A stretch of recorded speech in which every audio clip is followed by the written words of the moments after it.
السلام علیکم ویورز. پاکستان میں مزاح کے حوالے سے لوگوں کے ہونٹوں پر خوشیاں بکھیرنے والے یوں تو بہت سے نام موجود ہیں جو اپنی اپنی سطح پر منفرد شخصیت، مزاج، طرز سخن اور مزاح نگاری کا ایک الگ انداز رکھتے ہیں.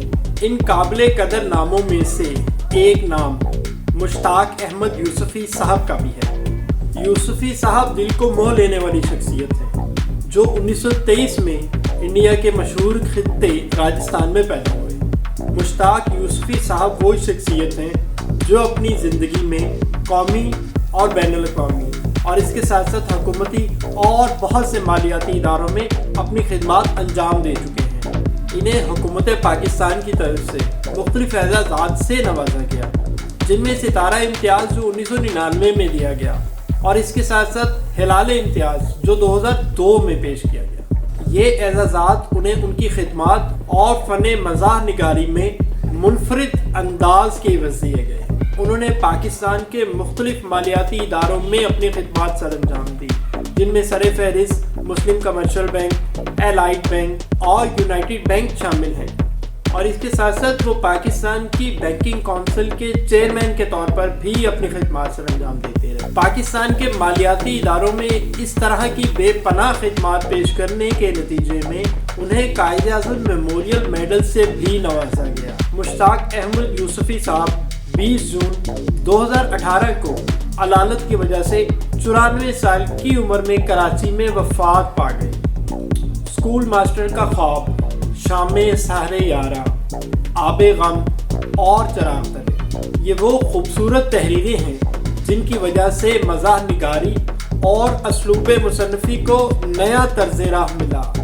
بات محفلوں کو لوٹنے کی ہو یا چہروں پہ مسکراہٹیں بکھیرنے کی ہو، مشتاق احمد یوسفی ہر محفل کی جان رہے اور مزاح نگاری کے عہد کی ایک عظیم مثال بنے رہے. تو آئیے ویورز ان کی مختلف منفرد باتوں کو ہلکے پھلکے انداز میں یاد کرتے ہیں اور ماحول کو خوشگوار بناتے ہیں. وہ اپنے انداز میں فرماتے ہیں کہ دنیا کا سب سے کامیاب جوڑا جرابوں کا جوڑا ہے جو ایک کے بغیر دوسرا ادھورا کہلاتا ہے. ایمبولینس ہو یا بارات، دونوں کو جلدی راستہ دے دینا چاہیے چونکہ دونوں زندگی کی جنگ لڑنے جا رہے ہوتے ہیں. یوسفی صاحب کہتے ہیں کہ شادی کے بعد ہمیں سمجھ آئی کہ ہیرو اور ہیروئن کے ملتے ہی فلم کو فوراً کیوں ختم کر دیا جاتا ہے. اچھی بیوی وہ ہوتی ہے جو خود غلطی کر کے شوہر کو معاف کر دیتی ہے. ہم پاکستانی وہ واحد قوم ہیں جو کہتے ہیں بھائی ایک ٹھنڈی کولڈ ڈرنک تو دینا. ہاں تو ویورز، گانا، گنتی اور لطیفہ اپنی مادری زبان میں ہی اچھا لگتا ہے. شکر ہے شوہر خوبصورت ہوتے ہیں، ورنہ اس مہنگائی کے دور میں 2 لوگوں کا بیوٹی پارلر کا خرچہ تو بہت مہنگا پڑتا ہے. یوسفی صاحب لکھتے ہیں کہ اگر عورت ڈاکیا ہوتی تو یقین مانے ہر لفافہ کھلا ہوا ملتا. دنیا میں جتنی بھی لذیذ چیزیں ہیں ان میں سے آدھی تو مولوی صاحب نے حرام قرار دے دی اور باقی ڈاکٹر صاحب. یوسفی صاحب کہتے ہیں کہ جو بیوی اپنے شوہر کی ساری غلطیاں معاف کر دیتی ہے وہ صرف ڈرامے کی آخری قسط میں پائی جاتی ہے. محبت اور نوکری ایک جیسے ہوتے ہیں، جو بندہ روتا بھی رہتا ہے اور کرتا بھی رہتا ہے. شوگر کی بیماری اتنی بڑھ گئی ہے کہ لوگ میٹھا کھانا پینا تو کیا، میٹھا بولنا بھی چھوڑ گئے. اکثر میاں بیوی ایک دوسرے سے سچا پیار کرتے ہیں مگر سچ بہت کڑوا ہوتا ہے. بے شک دکھ، حالات اور بیوٹی پارلر انسان کو بدل کر رکھ دیتے ہیں. کچھ لوگوں کی شکل تو دال چاول جیسی ہوتی ہے لیکن نخرے بریانی جیسے کہتے ہیں. یوسفی صاحب کہتے ہیں کہ ہر عورت اتنی بری نہیں ہوتی جتنی پاسپورٹ اور شناختی کارڈ کی تصویر پر نظر آتی ہے، اور اتنی اچھی بھی نہیں ہوتی جتنی فیس بک یا واٹس ایپ پر دکھتی ہے. آج بہت غور و فکر اور ادراک کے بعد یہ معلوم ہوا ہے کہ ناک کو اگر الٹا لکھیں تو کان بن جاتا ہے. لوگ پتہ نہیں کیسے پرفیکٹ لائف گزار لیتے ہیں بھائی. ہمارے ناشتے میں تو کبھی پراٹھا پہلے ختم ہو جاتا ہے اور کبھی انڈا.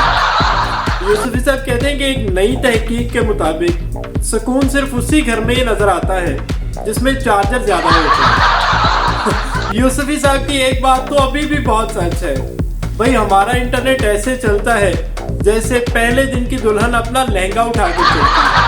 اچھا آج کل بچوں کا کوئی بھی کام کہہ دو وہ بعد میں کہیں گے پھر موبائل دو گے نا.